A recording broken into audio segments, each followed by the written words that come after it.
So you have ADHD? Welcome to the club. Your brain is a beautiful, chaotic browser with 100 tabs open, and they're all playing shitty EDM at once. But what if one of those tabs wasn't just cat videos, but a goddamn superpower? All right, let's stop trying to fight the glorious clusterfuck in your head and start hacking it to our advantage. We're going in search of hyperfocus. This little gem from Reddit just hits different, doesn't it? It completely reframes the whole damn problem. It's not that you can't focus, it's that your focus is like a stray cat. It shows up when it wants, demands attention for something random, and then vanishes. We're here to learn how to put a leash on that motherfucker. Look, we all know the chaotic side of ADHD. The lost keys, the missed appointments, the "oh shit, I was supposed to do that" thing. But what about the other side of that coin? That state of intense, God-tier concentration. Yeah, let's get to know this beast. Hyperfocus. It's not just being in the zone. It is a state of total absorption. It's when you're so deep into a project that you forget to eat, pee, or acknowledge the existence of other human beings. The building could be burning down around you, and you'd just be annoyed that the smoke is making it hard to see your screen. It's a hell of a power, but it's usually wild and untamed. Okay, so people mix this up all the time. If flow state is cute, it's like a productive sweet spot where everything feels just right.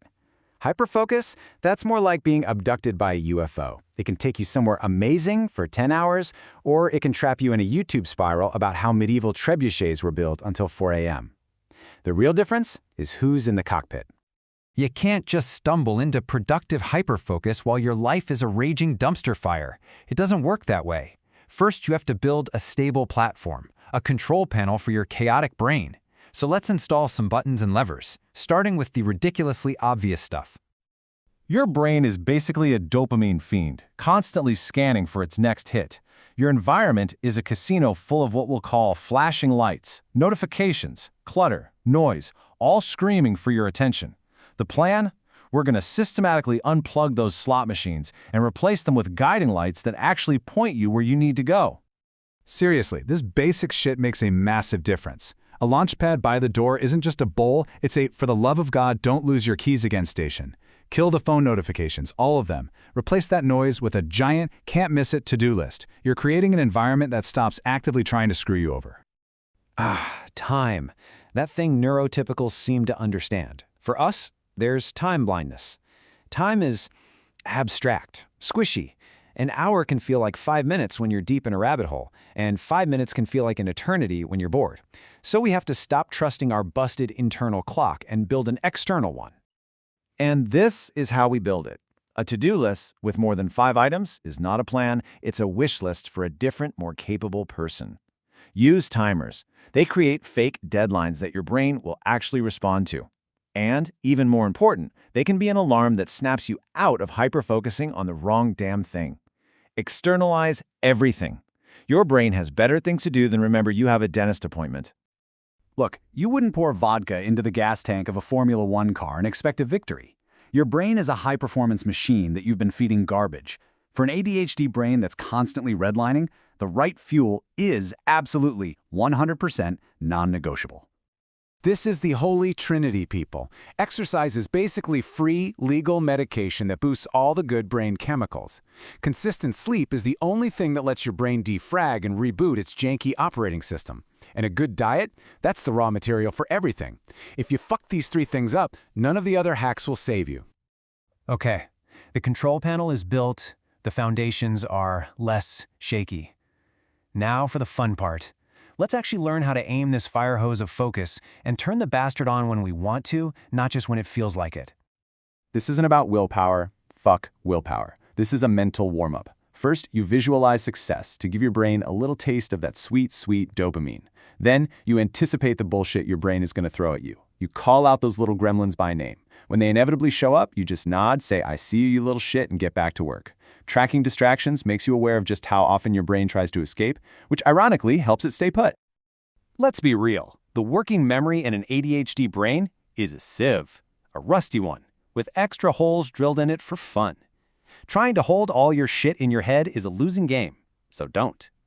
Outsource that job to technology that doesn't forget things because it saw a cool bird outside.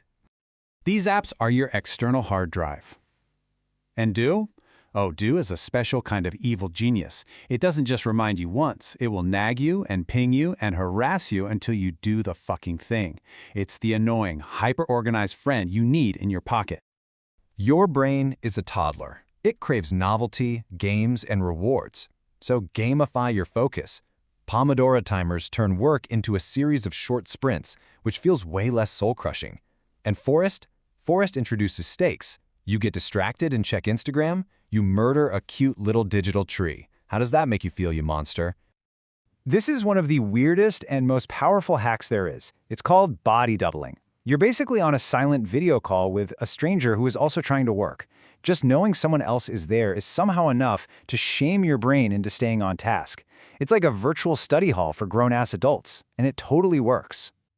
Okay, we spent all this time talking about how to manage and control this chaos engine. Now let's flip the script. It's time to stop thinking of this as a disorder and start seeing it for what it is. A different neurotype with some seriously powerful advantages. It's not a bug, it's a feature. I love this quote. What normal people call being distractible or random thoughts is actually the engine of creativity. It's the ability to see connections between things no one else does. That's not a flaw. That's where innovation comes from. And this isn't just some feel-good bullshit. Actual science backs this up. A Dutch study found these 5 strengths kept showing up in adults with ADHD. Creativity, high energy, flexibility, empathy, and, you guessed it, hyperfocus. These are not coping mechanisms. They are legit assets. And all this brings us to the most critical point of all. Trying to force your ADHD brain to act like a neurotypical one is like trying to run Windows software on a Mac. It's a frustrating, unwinnable game, so stop playing. It's time to change the rules. This is the whole fucking thing right here. A neurotypical brain can muscle through boring but important tasks. Our brains, they run on a completely different system. It's an interest-based nervous system.